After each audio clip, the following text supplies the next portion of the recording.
morning, good morning.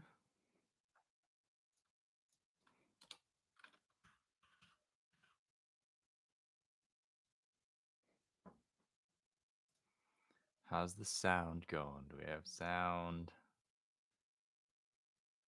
We do have sound. Great. Well, welcome.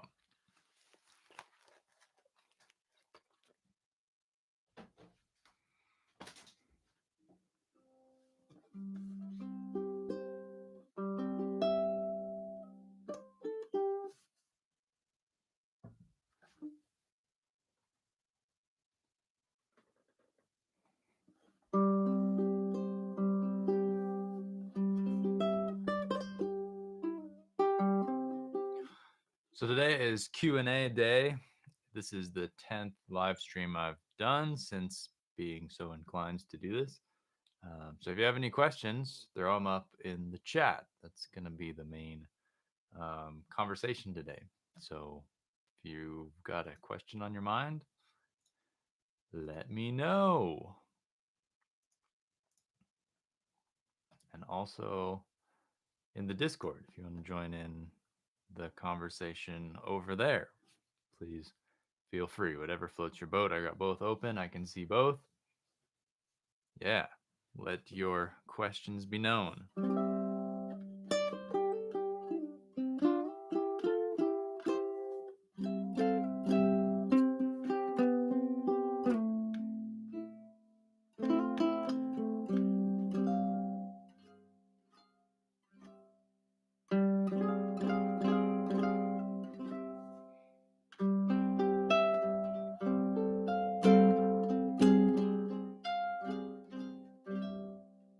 Those are some nice chords there. From a C with the high E on top and the G.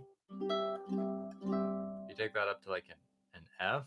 So you'd be on the 5th fret with your index finger and the 8th fret with your pinky. And then you can transform it kind of into like an F minor by dropping your index finger down a fret to the 4th fret.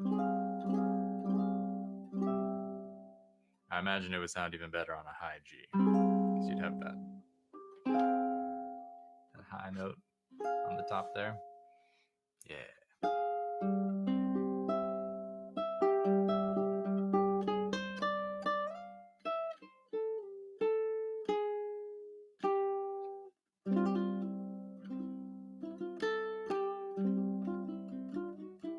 Ukulele legal. Good morning and welcome.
The no carnival. That's so sad.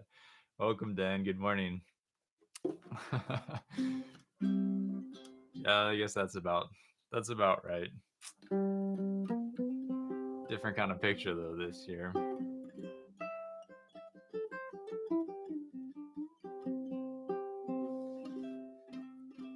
Um, so Ukulele Legal asks, what do I think of using thumb pick and steel finger picks? Steel finger picks, probably not so much on the ukulele, just because of the tone and the clackiness is going to be. I imagine it's going to be really harsh with the steel finger picks. Um, but thumb pick, definitely, if you use a plastic thumb pick, lots of folks do that. It helps instead of having your hand where you're pointed, kind of inwards to get your thumb to strike the strings. Having a thumb pick allows you to be a little bit more parallel to the strings as you pluck downwards. I've never felt like it was that important to my style. And I've always been kind of in the boat where I like it'd be a bummer to forget that if I had to go somewhere and I was used to playing with a thumb pick and I forgot it and I didn't have it and I really needed it. So that's sort of my consideration with that. But as far as it goes, that kind of thing is, um, it's really completely up to you. Um, I don't know. Does Uncle Led play with the steel finger picks on the ukulele? I know he uses the thumb pick, but I'm not sure about the steel finger picks. He can do that because it's him. But for somebody who like is on the fence and isn't sure, I would certainly start with the plastic finger picks and see how that went first, because I think the tone might be a little more cohesive, especially if you're going between a plastic thumb pick and steel finger picks. That change in sound is going to be kind of abrupt. So I think plastic to plastic is going to be more smooth if you're inclined to use the finger picks. But otherwise, I'm always a big fan of fingernails. Fingernails are awesome if you can do that. But welcome everybody. This is episode number 10, live stream number 10, and today I'm just going to do Q&A. So if you have any questions, please throw them up in the chat or on the Discord. Let me see if I can find a link to the Discord for those who want to join in if you're not there already.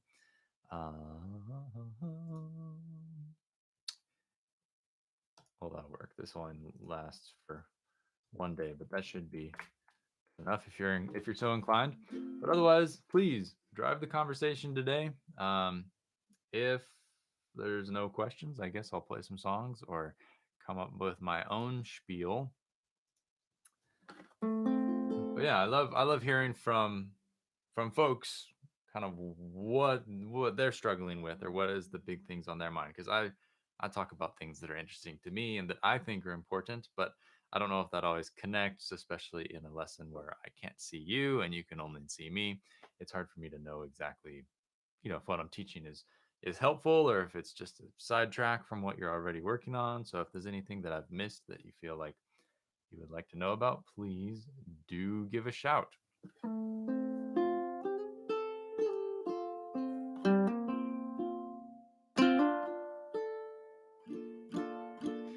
One thing that's kind of a filler while we're waiting on some questions is chord movements.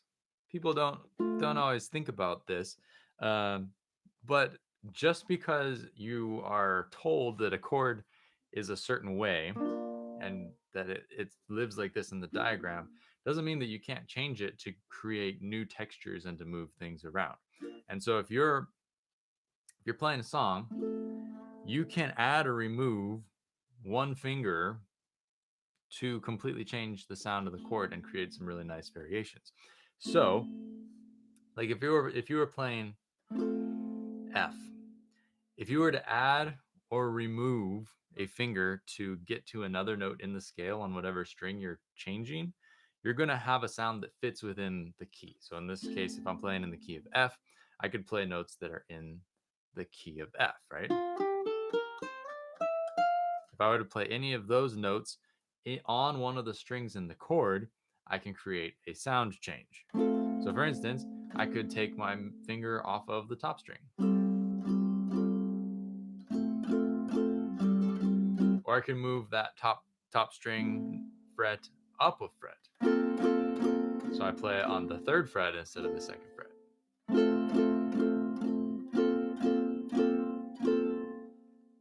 And it's still mostly an F. If you only change one string, you still have 3 notes that remain in the existing chord or the original chord, and anything you change is usually not going to be strong enough of a sound to completely alter the tonality of what you're playing.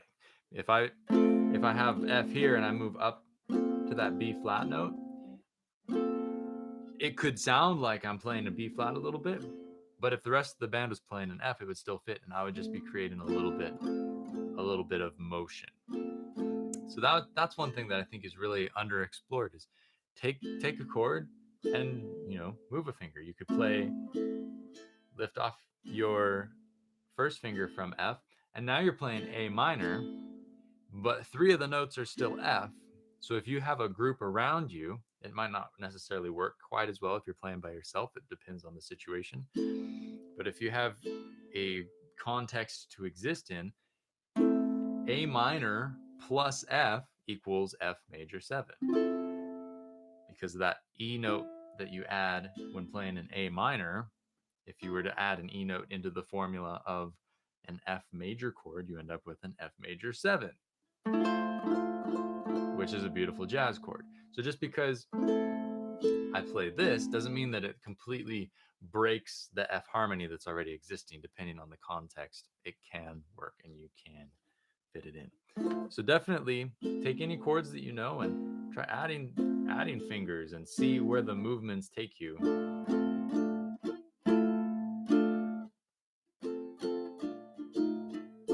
Like everybody knows that is song.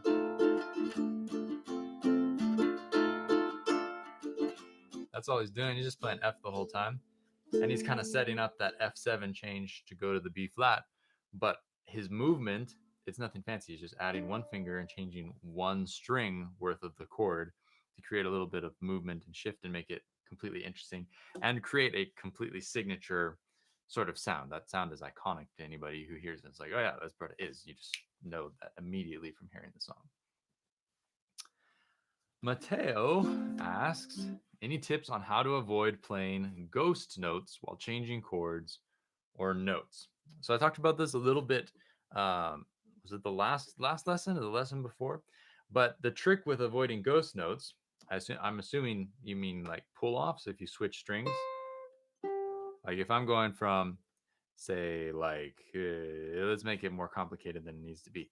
If I was to change from like,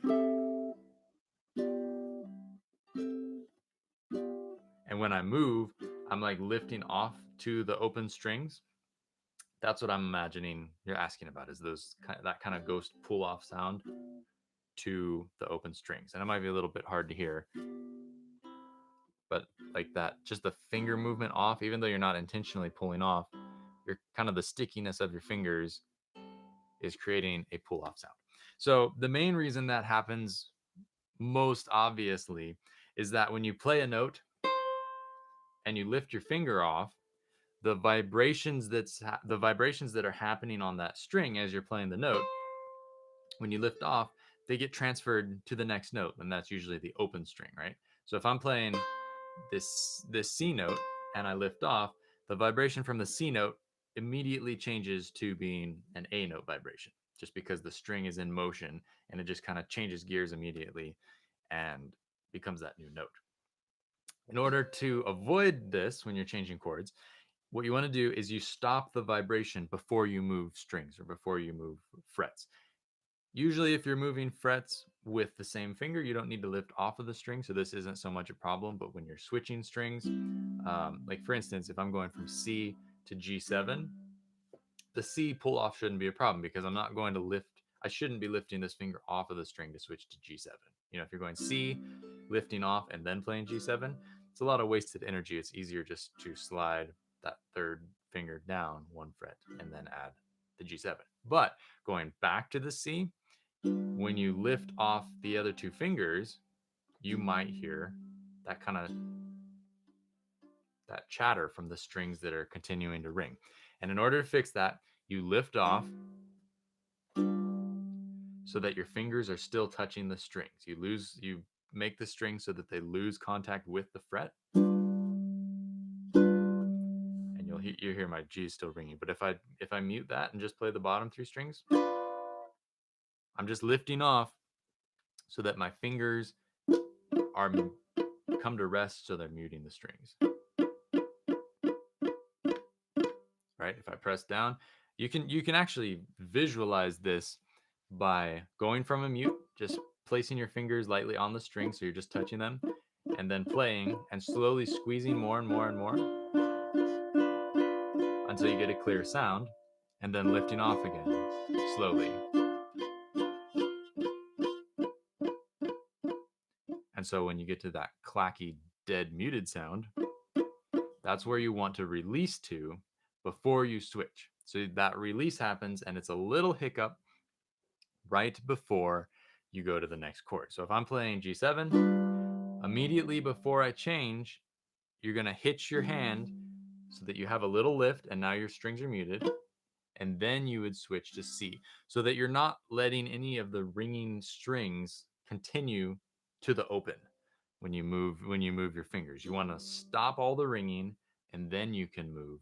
And when you move from a dampened string so that there's no vibrations happening, there is just a little bit of ghost movements that are going to happen going from touching the strings to not touching the strings. And that's just, you're either going to have to use your right hand to handle that, or just kind of get used to it. But usually if you're playing strongly and you're really expressing your music dynamically, unless you're playing super, super quiet, that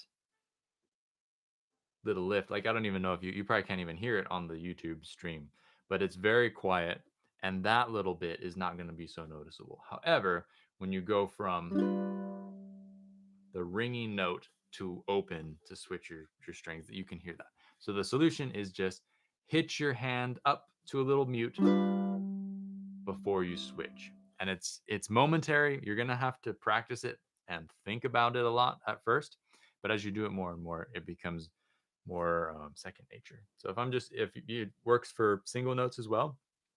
So if I'm going to switch from, like, let's do like 7th fret to the 8th fret on the E string, but I don't want this note to ring any longer, I'm going to lift up. So I pause the note, stop the note there. And then when it's time for me to move, once the string has stopped ringing, then I can switch to the new string.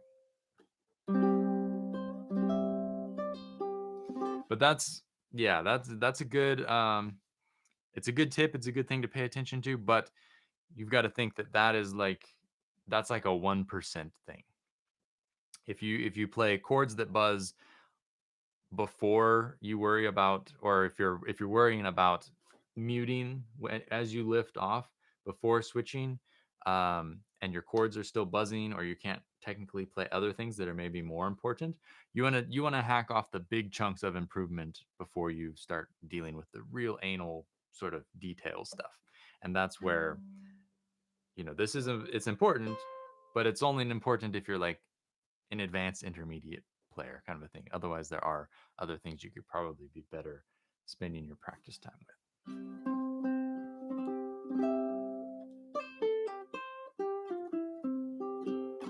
So welcome everybody. Thanks for tuning in. This is Q&A day here on live stream number 10, celebrating number 10 with very little celebration. But I'll answer your questions if you throw them up in the chat, and we can go from there. And if I don't see anything in the chat, then we shall see what we can do. But let's see. Looks like we got another one up here from Dan.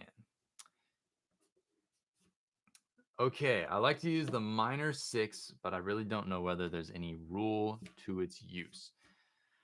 If you could give a little bit of context, that would help me know more specifically where to drive on the highway of that question. But as far as because you say you like to use it, where do you like to use it? Maybe that would be the next stop to help dive a little more precisely into answering that. The minor six, for those who aren't aware, is the relative minor of the key. C, A minor, G, for example. Right.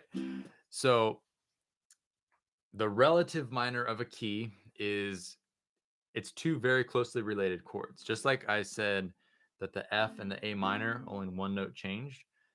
When you go from a relative minor to a relative major, or back and forth, or vice versa, then you're only changing one note in the chord. So, for instance, if I go from C to A minor is the relative minor of C. If you count up from C,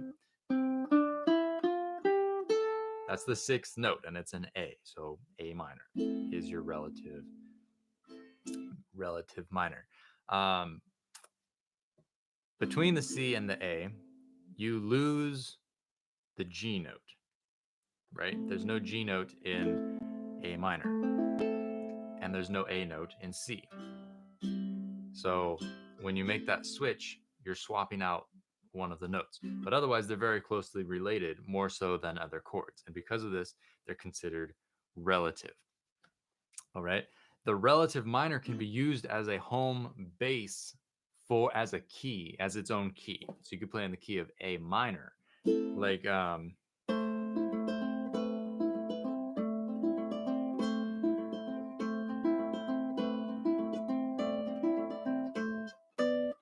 You could play like Dust in the Wind, or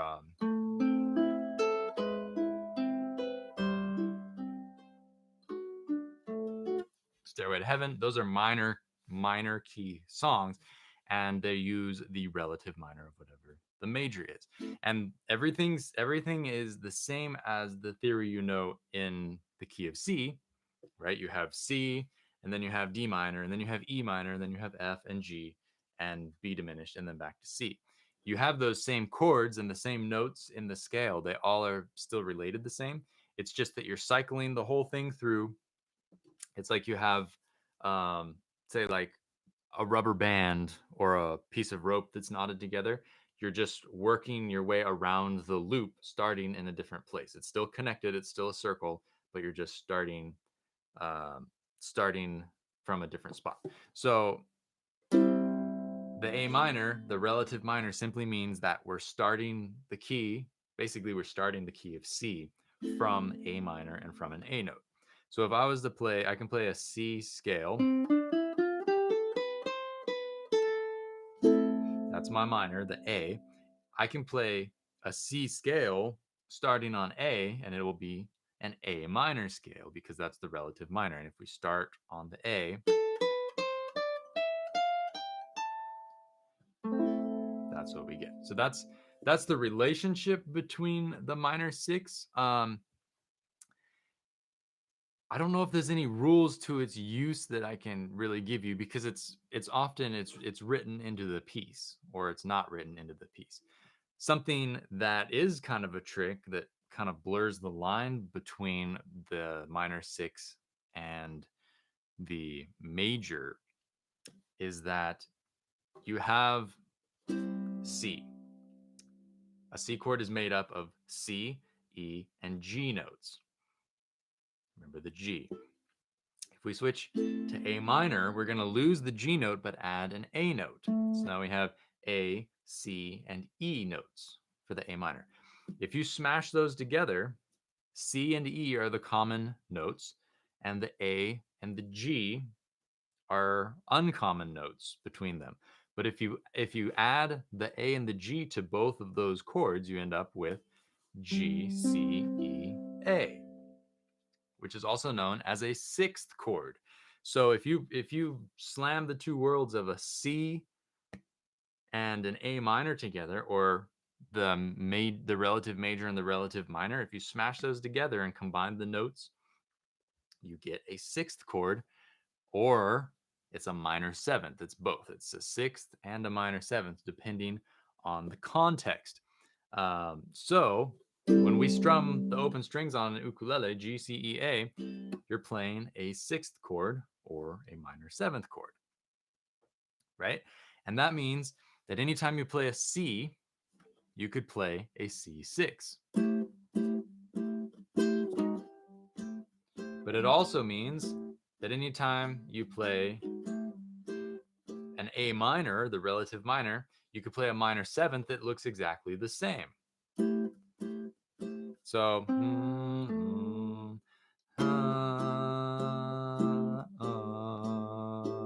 that'll be my minor. Da, da, now it's major, now it's minor. Depending on what the context is in the song, was my very James Hill trick to sing my stuff. I wish I could do it better. But depending on the context, you can use either one and it can be the same chord. So you could play C, A minor, same thing. And it would be the same for any sixth or minor seventh voicing. C, A minor, same difference. But by slamming the words together, you can get, it's a substitution chord that's a little more fancy, a little bit more jazzy, but they work together and they can be used kind of interchangeably. However, if you're playing on your own and you're going from C to A minor, there's nothing, unless you're singing along with it, there's nothing to differentiate between the chords, which is why a lot of times as a solo ukulele player, if you use the more simple version, it's more obvious when you do make a chord change. Come back to your question, Jim, but we got a relevant one for what I'm talking about here. What chord am I playing? This is C6 or A minor 7. It's C and A minor smashed together. So to play it, this is kind of a tricky voicing, but it's super pretty, and I recommend trying to learn it if you can. It's 2, 4, 3, 3. So the easiest way to play it is use your index finger on the top string, 2nd fret, and then take your middle finger and bar the 2 bottom strings on the 3rd fret, and then reach up with your ring finger on the 4th fret of the C string. And if that's a struggle and your finger doesn't want to bend backwards to get the bar there, you don't have to bend your finger backwards, but it's a lot harder to play if you can't get the reverse arch. You can play with individual fingers on the 2 bottom strings. So 2, 4, 3, 3.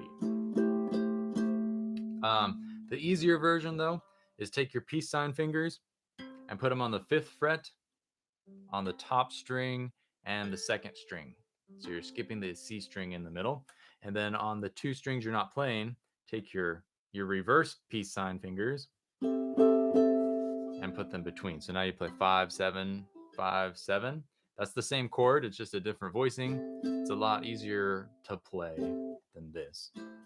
And it sounds almost as good.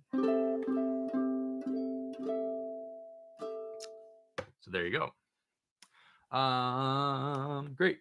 So you're tuned in to the Q&A lesson. If you have any questions, throw them in the chat. We got one from Jim Bo right now. Could I speak? He watched my recent video on the basics of plugging an ukulele into an amp. And he says, could you speak about if and when you add some chorus and or reverb? As always, to taste. It really depends on what you're doing. For me, when I'm playing live and I'm playing amped, I am just bringing my ukulele into a louder place for the most part. I'm reaping a little bit of the benefits of plugging in by having some more fullness and a little bit more. I don't know. There's something about the pickup sound of an ukulele that I like, and having kind of both just louder ukulele, but also the benefits of the pickup ukulele is a nice thing for me. So having both of those, I kind of, that's like my awesome sound. I plug in on stage and like sounds big, it sounds awesome. And part of that, and part of those benefits is having a little bit of reverb. I do 95% of the time have a little bit of reverb on my sound. So just a little bit, just enough so that if you take it away, you notice that it's gone and you feel bare without it. That's where I dial in the reverb for ukulele, depending on what kind of reverb pedal or options you have. Like a plate reverb or a hall reverb is really good. I'm actually I've got using the chamber setting right now on my pedal, which is like a kind of between a room sized reverb, which sounds like, me being in a room, and a hall reverb, which is a little bit bigger. So it's between the two. As for chorus, that's like a special effect to me. I know some acoustic guitarists just have it on their guitar all the time when they're playing live, but for me, chorus, especially on ukulele, it hasn't been commonified enough that it is, it's well used enough that I would just leave it on at all times. It's just like, here's something different to differentiate the song that I'm playing, and I would use it sparsely so it doesn't become, a super gimmick. There are times when you're gonna play like "Come as You Are" by Nirvana or something, and you want that like heavy, watery sound, and you're gonna use it just as an effect by itself. But as far as like me dressing up one of my songs by using chorus, I don't really have any hard or fast rules. Okay. Thanks for tuning in, everybody. El LaRue says, any tips on methods for learning / memorizing the notes for the whole fretboard? Got first position down, but beyond fret 5, it's a slow go to learn a new song's melody. Yes, I love this subject, and I do have a good tip. Well, I hope it's a good tip. It's a tip, whether or not it's good or not. Let's see if I can pull up my metronome. I don't have metronome on this phone. Why don't I have a click, click, click metronome? I really should have one of those. Okay, but the idea is you put a metronome going so that you are held accountable, right? You put it going slow, so it's just it's an accountability, but it's not like pressure accountability. It's like, I'll see you like down the block at the coffee shop in an hour. It's like, it's a commitment, but it's not like you have to freak out and rush. So what you're going to do is you find all of one note on the entire fretboard up to the 12th fret. So you could start with C, right? Okay, I'm going to play all the C's I can possibly learn on the fretboard to a slow click, like 40 BPMs or 30 BPMs or however slow you need to go to get to every note on time, but still have that accountability. Okay, so what you would do is you play, okay, I'm going to find a C on the G string, and you play that. And then you find a C on the C string. Okay, I know there's another C on the 12th fret, so I'll play that too. And then C on the E string. Okay, and then C on the A string. Okay, I have C, C, C, C, C. And you don't want to miss any of them on the timing. You want to get the timing just exact. That is the whole part of the plan. So set your metronome slowly, and then you play it with the click. So if my tempo is like this, and I'm going to play,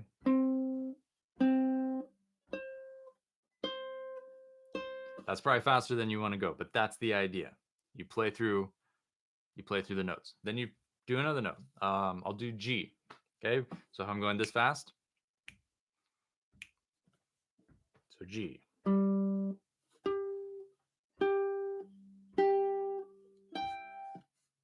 Right?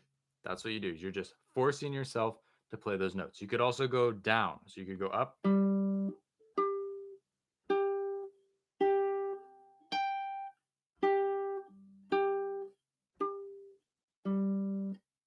Nothing fancy. It's not supposed to sound super nice. You're just getting all of those notes dialed in. And of course, you want to try and do all the notes. You want to do all 12. So what you could do is like, write the chromatic scale down on a piece of paper and then tear it into pieces, put it in a hat, pick one out, do that one, set it aside so that you're always drawing from something you haven't done yet. So you get everything practiced evenly. So if I was to do like C sharp,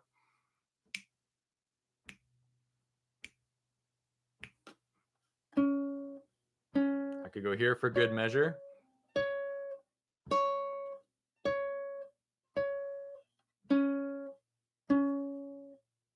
Do that with all the notes.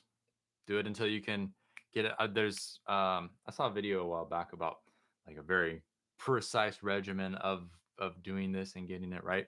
But if you can get to the point where you're playing this at a steady clip, and you work yourself up through different metronome speeds, that is going to force you to go a little faster and, a little more accountability, go faster, faster, faster. Then what you can do is you can do two in one pass. You go down with one note and up with a different note. So I could do just because it'll be more familiar for you to visualize. I'll go down with G and come up with C. Okay. So if my tempo is this, I could go G, and then I switch to C.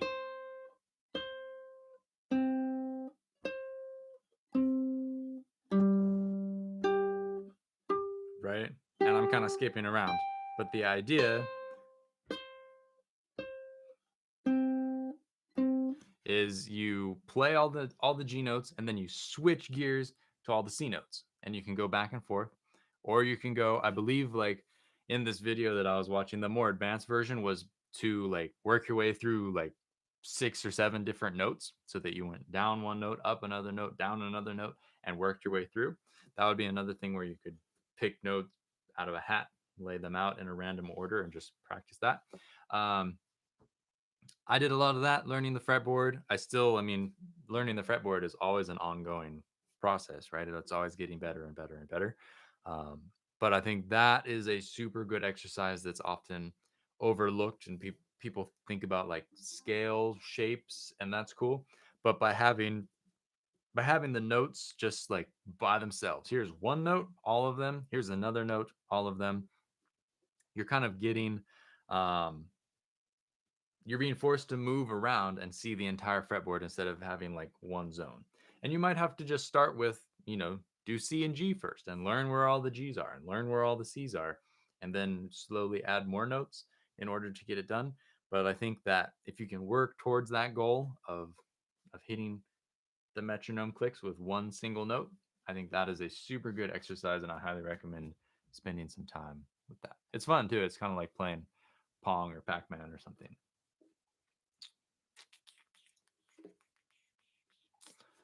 All right. So thanks everybody for tuning in. This is Q&A day. I'm gonna stick around until we run out of questions. We'll see, or I get tired, or I need a break.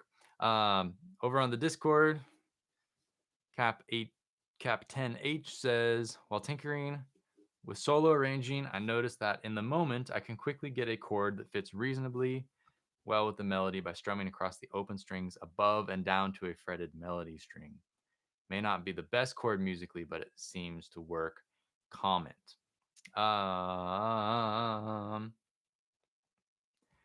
Finding the best chord voicing. So we talked about arranging Amazing Grace a couple weeks ago.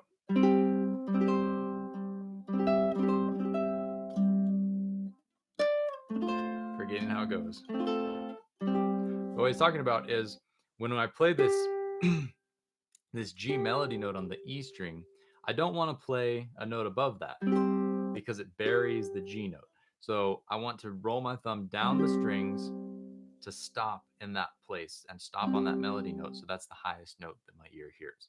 And so the question / looking for feedback is just about what I would do to consider, and correct me if I can elaborate more precisely on this, but how I could choose different voicings to accomplish this and maybe highlight that melody note that's not on the bottom string that I'm stopping at.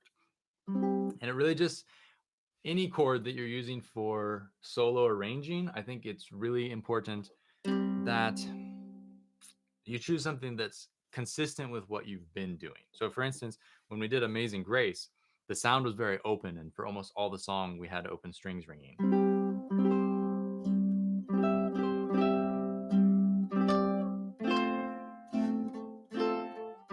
So it'd be kind of silly if I went,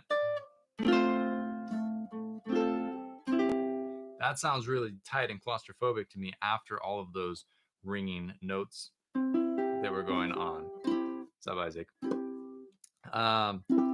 We have because you could play the step version of C. It's basically like a B flat, but you move it up 2 frets, and you would just stop on the G note there. That's a completely viable option for playing a C major chord in that context. But is it more appropriate than this in this situation? Probably not.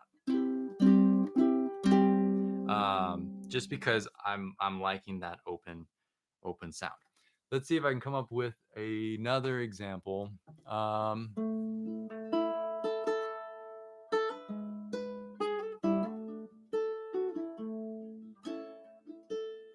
So the thing about the ukulele is that you're working with such a small range and such a short amount of sustain that you really have to cheat your way um, through a lot of what you're playing, and you try and maximize what you're doing. And open strings and low notes, in my opinion, hands down sound better than high notes and high chords, closed off chords. Usually, depends on the context and what you're playing. But if I can play a big A that's kind of out of tune like that, it sounds much more magnificent than that A. They both have their place in music, and you definitely need to use both to be well rounded. But for a lot of solo arranging stuff, if you're playing in a key that has open strings, I'm usually going to aim for the stuff that is lower because lower notes below my melody allows it to breathe and to kind of accompany itself better. It's more like, you know, in a perfect world, I would just play the lead and I would have Isaac playing guitar behind me with the chords, getting that low end so that it filled out the sound and it would be great. So when I play a solo arrangement, what I'm trying to do is approximate that fullness by cheating it on my ukulele. And so to do that, I'm often playing as low as possible on the neck and still getting the chords and utilizing as many open strings as I can get away with. Aside from that, you just want to grab the note that's going to be closest to where you're playing. But there really are no rules. It's just a matter of experimentation. Try as many voicings as you can possibly find. Get out your chord book, look up some different options, and throw those in there and just see what they sound like. You know, you're not going to break anything by trying it, and you're not going to ever know whether it works or doesn't work if you don't try it. So definitely try and drop those in there and get as many different options available to you as possible and see what works. That's really the best I can do with that question. But that's a good one. That's a whole lifetime of study trying to figure out what is the best way to arrange and to bring out the characteristic of the instrument while also creating that kind of supportable backdrop for yourself and for your melody playing. It's a tough one. But if you figure it out, let me know and we can compare notes and go from there.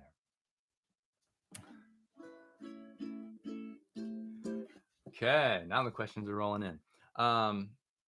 So next question is if I have a tip to get more flexible fingers for playing chords with a partial bar, I am assuming like the C6 chord, C6 shape I was showing, where it helps you, where you can play part of the chord with your middle finger if you can reverse bend your finger. Now, I don't know if there is any way to get more flexible fingers because I've in all my travels, it seems like people can either do this or they can't, and they go, I can't do it, or their finger just goes barely flat. Like mine, it's hard for me to even have pressure on it and keep it flat. It tries to drop down like that. I think it really just depends. And if you're one of those people who just has a finger that's as far as it goes, that's just the way it is. You're gonna play that chord with individual fingers, and there's nothing wrong with that. As far as flexibility, I don't think that this is something.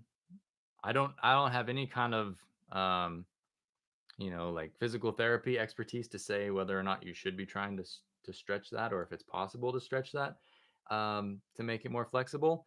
I know that just general hand stretching like so is beneficial and good, um, but I can't speak to the backwards finger bend, and I wouldn't want anybody to hurt themselves by trying to like you know bend it manually. I can't imagine that's good news. Um,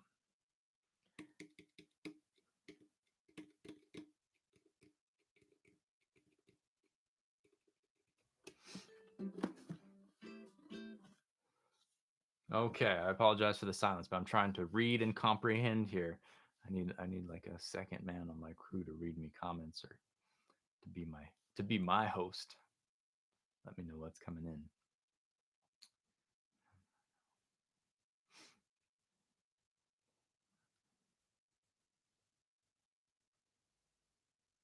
So we have a leapfrogging technique. Um, the thing with comments is that like I have to like what's actually being expressed here. I don't quite know. Whereas a video, or if I'm in class, it's like, oh yeah, exactly. I can answer that immediately. But reading and comprehending questions takes a minute. So bear with me. Um, but leapfrogging, this sounds like a good just kind of coordination exercise where you play from and just go 3 frets at a time and drop down one every time you go. That sort of reminds me of sequencing, which I really should do a live lesson on, where because it's a pattern, anything that's a pattern you can apply to a scale, and in this case, the pattern is up, up, up, down, and then it just works, steps its way up. But the scale is a chromatic scale in this case, and if you were to apply it to like a major scale, you could do a similar thing where you would play up 3 notes and back one. So up, up, and then back. So any scale that you know, any major scale, you could go up, up, back, up, back, and get the same thing. And you would be forced to get your fingers used to kind of another grouping of note combinations. And really that is one of the core things of practice, is just getting your fingers to do things that you're unfamiliar with. And that's where the dexterity and the ease of playing across the fretboard really comes to fruition.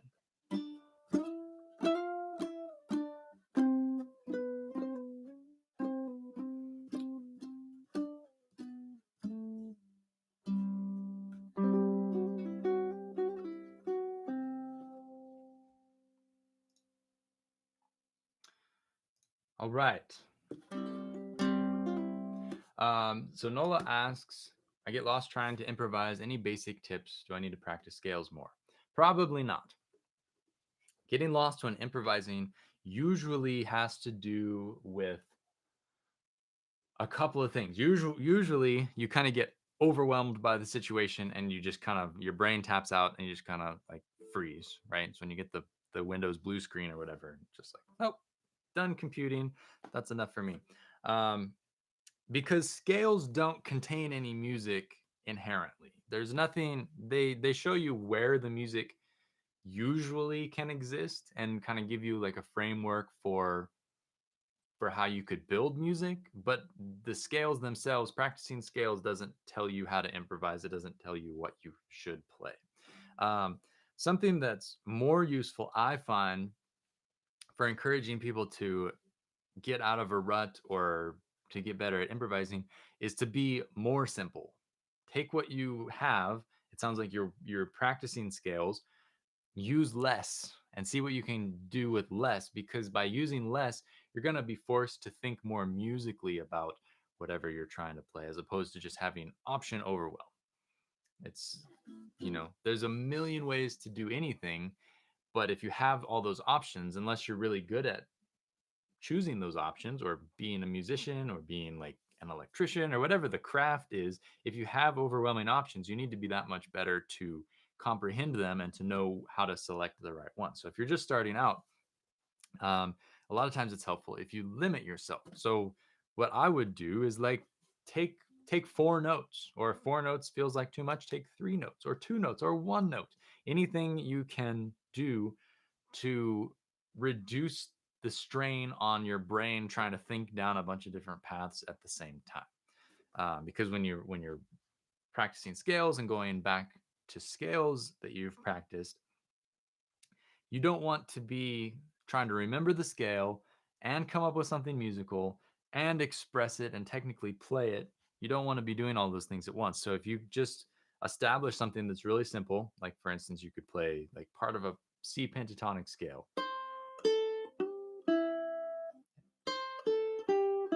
So it's the two bottom open strings and then the two bottom strings on the third fret. There's a lot of music in there, but you have to be more creative to find it because you don't have as many options. Or maybe you don't. I don't know. There's sometimes having the limitation can be more inspiring, but just play with that.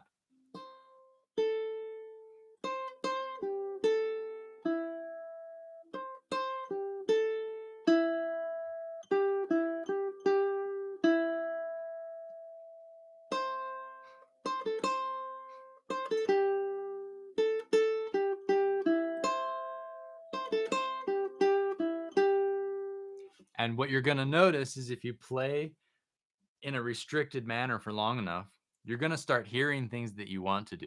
You're going to be like, oh, I wish I had that note, but I don't. Like what I was hearing when I was playing that.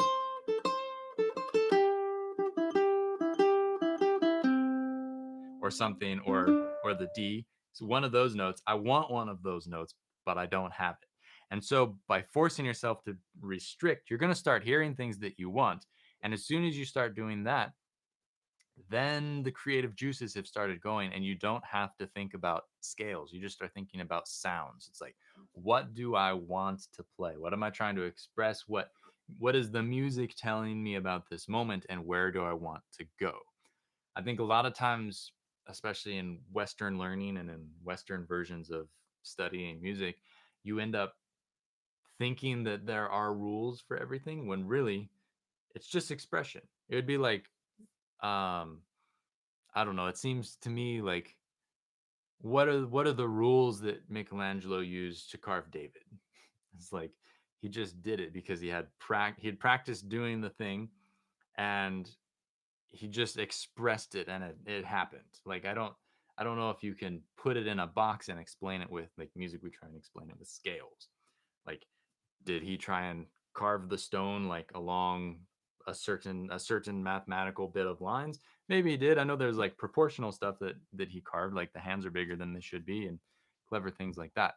But it's the expression and the art. It's the art that you want to make way for as much as possible. So I think by limiting yourself down, you do that, and you give yourself space to just hear. And it doesn't need to be fancy. That's what a lot of people get carried away with, is they think solo and they think it doesn't have to be like that. Just like play a little melody and listen for what your brain wants to hear next. And if you don't hear anything, keep farting around with the same four notes until you do start to hear something, and just create and come up with options and experiment. That's really all you can do, and that's really the best thing you can do for getting comfortable with improvising, is just try all the options you can possibly think of.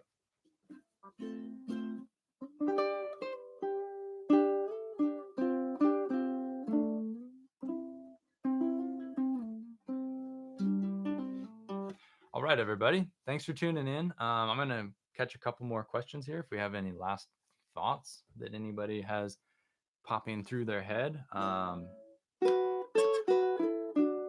then head on out of here and get my day rolling, see what kind of music I can play or magic I can come up with. Higgs and Isaac stopping by in my chat.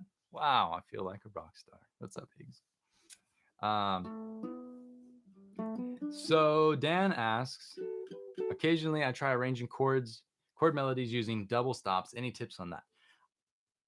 I hate to make any promises that I'm not going to deliver on in a while, but I want to. I've got my camera stuff set up. I need to do a little bit of work on my set, and then that's actually one of the very first video tutorial courses that I want to make, just to kind of try out my gear, get things dialed in, is how to play melodies with double stops and how to utilize double stops more in a Hawaiian context. But as far as chord melodies, double stops are just pieces of chords. That's really how you can think about it. Like if you play any chord shape that you know how to play, like if I was to play G, like so, this is just a bar on the second fret with an F on top. There are two double stops in there, 2/6 double stops. There's this, and there's this. Those naturally exist inside the chord. So if your melody is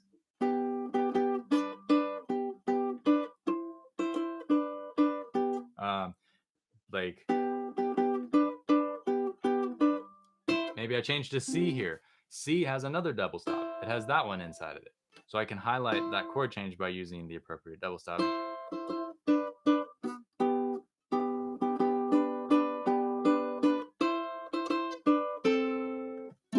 If I was to play a D or a D7, there are more double stops in the chords. So I would use you can harmonize melodies like and do the brown-eyed girl thing, but if you're trying to do solo arrangements, I would try and find the double stop pieces that exist naturally in the chords you would already be like harmonizing the solo arrangement with, and then just extend them so that you're harmonizing like up to your next chord. So if my melody in G went like that, and I was staying on G until that last note, and then I changed to a D, like maybe that's my song, I would, and I wanted to keep the double stops going, I could play,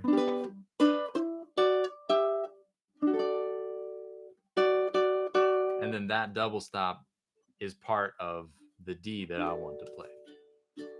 So that's where I would start with it, is try and find the double stops in the chords already, and incorporate those in as much as possible. But yes, hopefully there's content on exactly that coming down the pipes soon-ish.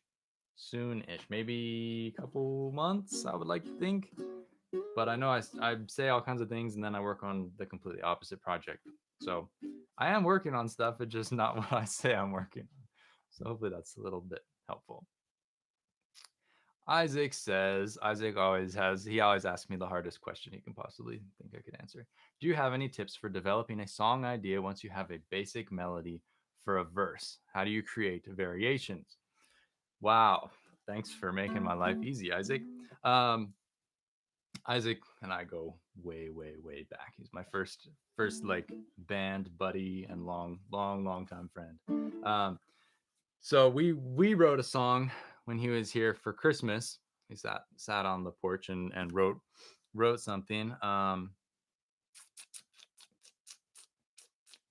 For me, when I'm developing a melody, I just play something a bunch of times until it starts to stick and the pieces drop into place.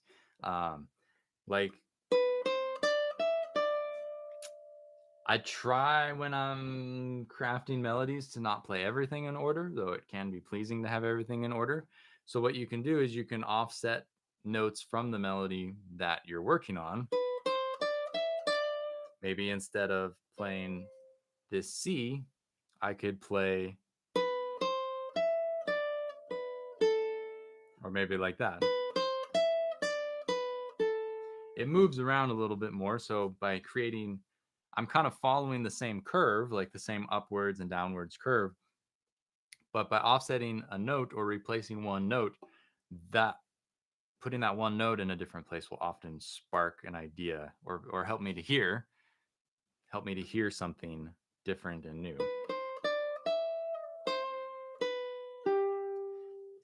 And that's, again, if you have a simple melody, simple is good because it allows you to hear other things and to keep it going by seeding your mind and opening up the imaginary here. It's like, oh, Horton hears a who, like what do I actually hear happening in the music? What is the music trying to tell me and trying to help me express?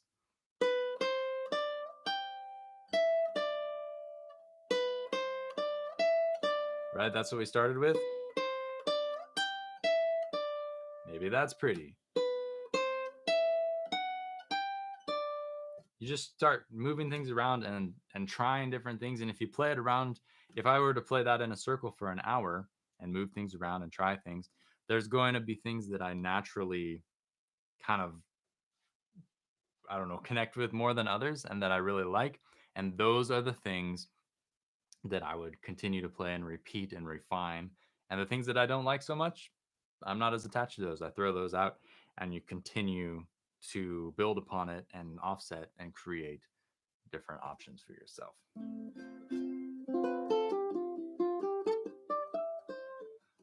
All right. Hopefully that gets you out of your writer's block there, Mr. Isaac. Dr. Uke asks, any thoughts between C6 versus D6 tuning? Absolutely none. I am not qualified to speak for D6 tuning. Um, though I think tunings can be useful when you're aiming for singing in a certain key. Like when I recorded my album, I did a song in D6, but I actually did a song in D6 and I capoed because I wanted to play a certain riff. I think it was Bulletproof. So I wanted to have that riff, and I had the riff figured out, but I wanted to sing it up higher than I wrote it in. So, and I couldn't figure out a way to transpose the riff into a new key and have it still have that same flow that I wrote it with. So I ended up tuning up and then using a capo so that I could get my voice to that place, but still fret in the same manner that flowed so nicely. So in that sense, I think fitting your voice, the tuning um, can be helpful, but I don't like think one is better than the other. I think they both have benefits, and certain songs are going to be easier to play on one, certain songs are going to be harder to play on others. I remember James Hill telling me one of the very very first workshops I went to where he was there and we were just hanging out talking story. He was talking about the very first time he heard Guava Jam by Troy Fernandez, and he was like, "Whoa, this is amazing! I got to learn this song." And he sat down and he learned to play it in D6 tuning because that's what they play in Canada, right? That's what he learned to play in. That's just how he tuned his ukulele at the time. And he learned to play Guava Jam in D6, which is like so much harder than it has to be because Troy played that song in C6. And had James known that, it wouldn't have been nearly as much of a challenge, but it would have fit more naturally. So there's, you know, one isn't better than the other. I think they just have different applications and what you're used to. I play in C6 just because that's how we roll in Hawaii. That's what you learn in. Um, and it also depends on the instrument. I think where the instrument sings. I did a video on like half step down versus normal GCEA tuning. That would be interesting to look up as far as that goes because the resonance of the instrument also kind of might affect where you want to play. Because some ukuleles like tighten up in a certain range and they're very closed sounding, but then you tune them like a half step or a whole step away and they're like, oh. So kind of depends.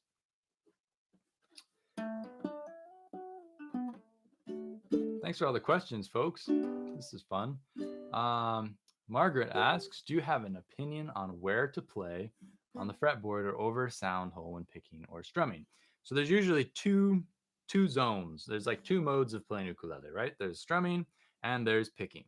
For strumming, I normally recommend people play like over where the neck meets the body, kind of up to the edge of the sound hole. Maybe like right over however far your fretboard sticks into your instrument's body.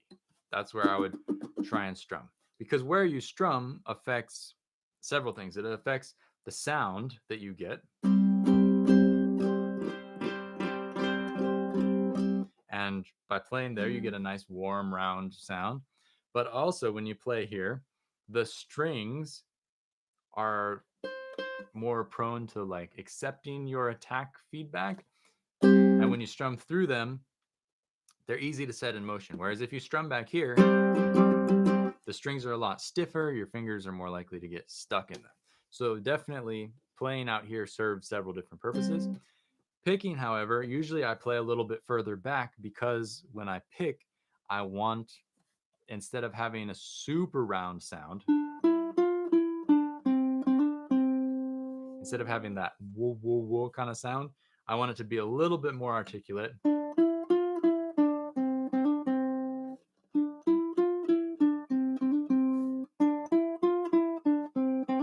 I don't know if you can hear the tonal difference between on the Zoom or the YouTube, but it's definitely there. And if you try picking in different places, you'll notice the tone changes. So for picking, I usually pick over the sound hole. That's my picking zone, and that's like the ballpark of what you want to aim at, and it would be a good starting reference point. That said, where you play on the fretboard changes the ringing length of the string, which means if the happy picking ratio along the string when I'm playing here, if my ratio is like a third of the way up the string where I'm picking, if I move higher, like if I go up and I play on the 10th fret, now I'm playing like almost in the middle of the string or past the middle of the string. To keep that 1/3 ratio, which seems to keep the tone consistent, I would still want to come back to be at 1/3 of the way up. This is like for the more advanced players out there. So as you play higher up the neck, like if I'm playing over the sound hole when I'm down in the open position, but if I play higher,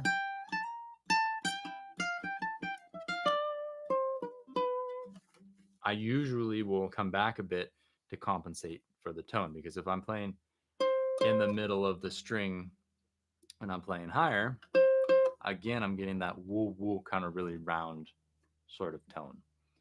So strumming over where the neck meets the body / the end of the fretboard, and for picking over the sound hole. That's the short answer.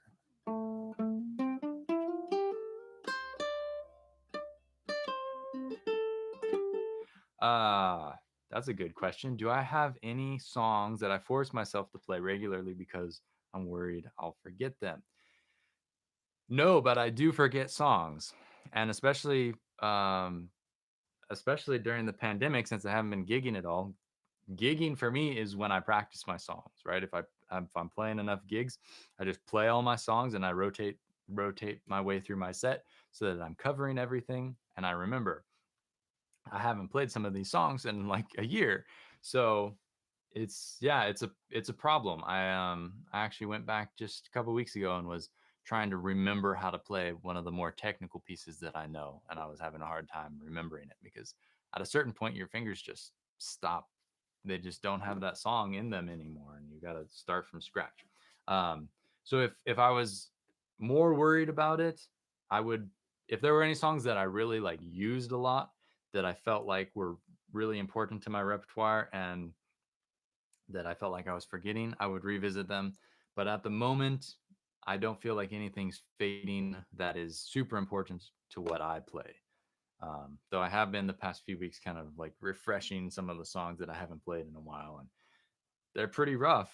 They're pretty rough. I won't lie, but yeah, it's interesting. You gotta play stuff to keep it fresh.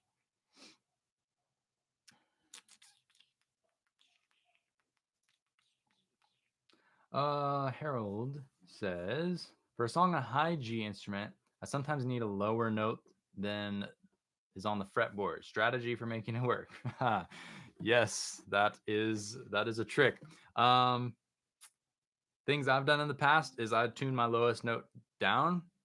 Nothing saying you can't do that. It's going to change the fingerings of what you're playing elsewhere on the instrument when you're not using that one low note. If it's more than like a step, or I probably wouldn't tune, especially it depends on several things. Um, if you have, well, if you're playing on like a soprano with peg head tuners, the tune down thing, you might actually be able to do it like banjo style and play that note down when you need it and tune it back up when you don't. That's a thought. That's kind of involved and technical. If if you are going more than like a step down, then the tune down idea kind of goes out the window. And usually that's just a case where you have to transpose, because like that middle C is the hard wall limit on a high G tuned ukulele, and you need to find a key that will accommodate. Or there have been songs where even on low G, it's just like, this is too big of a range. I just can't make it work. And I'll end up completely just ditching the song. Like I'll have to find another song that just isn't working. And that's too bad. But you also have to kind of have that consideration in mind. It's like, some are not necessarily going to work just because of the nature of the beast. It's not a guitar. And people say like, oh, it's so easy. And yes, it's easy if you're like just strumming and singing and doing like those kind of things. But as soon as you start arranging melodies and chordal stuff, you realize really quick, like, wow, those two extra strings in that situation would make it easier to play because I have those lower notes. So that's part of the beauty and part of the challenge. I don't have a super strong recommendation on that one.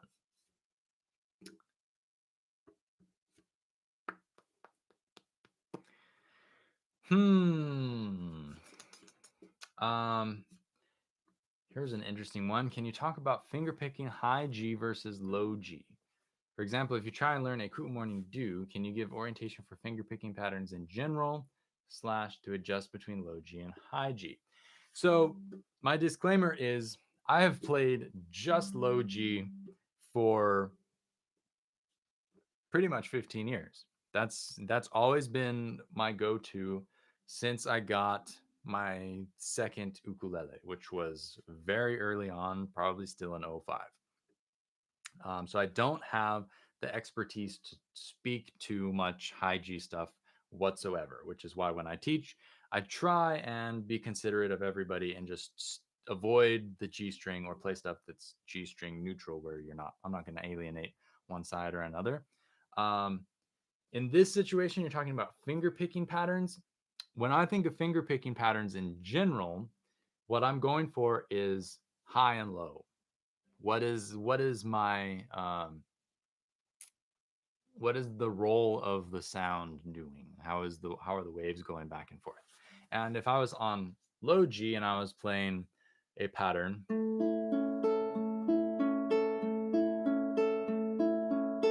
that's going low, high-ish, not quite low, highest, right? And that's 4-2-3-1 for those who are curious. 4-2-3-1, 4-2-3-1. If you were to play that on high G, I don't know how in tune this is. Close enough. It changes the pattern, right? And it changes the high lowness. So I'm going high, second highest to second lowest, lowest to highest. So it doesn't have that alternating bass sound any longer. So what I might do is, and I apologize, this is severely out of tune, but I compensate kind of naturally just in reaching for the sound that I want, the where I'm trying to land on the steps of high and low of my strings. It's going to depend on the different chords you play, but I think that there aren't really any formulas. Even when I'm playing, just finger picking patterns, people ask like, "Oh, what is the best finger picking pattern? What finger picking pattern do you use?" And the answer is almost always like, "I have no idea. I'm just playing something that is musically pleasing, going from low to high or high to low or whatever the curvature of my step pattern on the strings is. That's what I'm going for more than specific string patterns. So I don't have anything um, that's like a math problem to convert the two back and forth, but definitely just follow your ears between kind of the steps, low and high, high and low, where you're trying to go and what you're trying to achieve with the picking pattern. Okay. Great. Well, thanks everybody for tuning in. I think I'm caught up on all my outstanding questions. Mr. Benjamin's over on the Discord with some ideas. Let me get you guys a link if you're so inclined to join us over on the Discord. You can follow the link in the chat. It's basically like a private chat room for my followers and ukulele enthusiasts and folks. So if you want to join in the chat and talk story about any of the things that we covered in this video or any other videos or really any ukulele stuff, please make your way over there and sign up and come check it out. It's completely free, just a chance for us to build a little bit of community for around the instrument and around these lessons and what I've been trying to share with you folks. So thanks for tuning in. Yeah, thanks each and every one of you for asking questions and for being here and being engaged. It's fun to have the back and forth and be able to express some things that you have had on your mind. So big shout out to Isaac and Mr. Ryan who popped in for a moment, but miss you, man. I'll see you on your next break. But same time, same place next week. I will catch you all then. Be in touch. Send me your questions and requests and things like that. And yeah, we'll do it again soon. So be safe out there. I'll see you down the road. Aloha.